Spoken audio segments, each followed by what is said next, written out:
How can Jesus Christ be fully divine and yet fully human?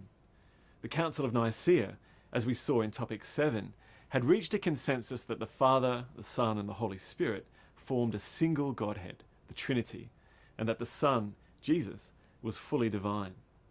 So Jesus was fully divine and fully human, but this left open the question of how his divine nature related to his human nature.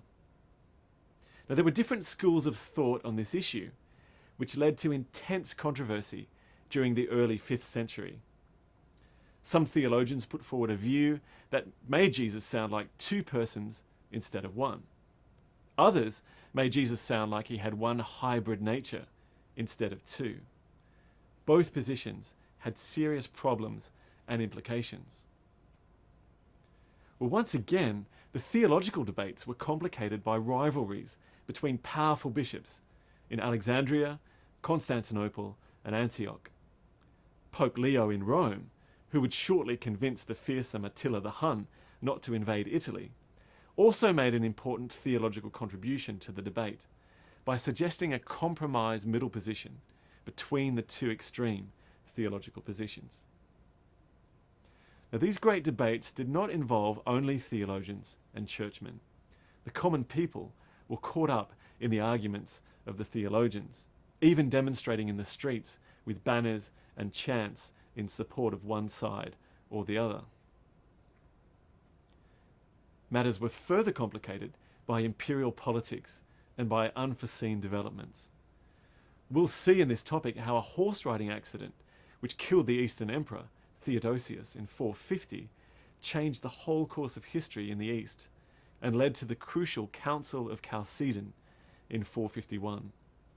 A staggering 520 bishops and 19 imperial commissioners met at Chalcedon near Nicaea in modern Turkey. There, with some help from Pope Leo in Rome, they hammered out the famous formula of Chalcedon, and this established the orthodox teaching on the nature of Christ.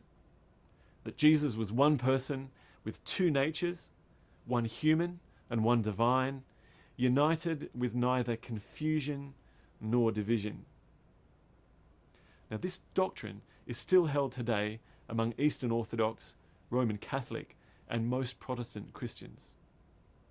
However, some sections of the Church in the East refuse to accept Chalcedon's formula, instead forming breakaway groups that became the first denominations. And that word denomination is from the Latin to take a new name.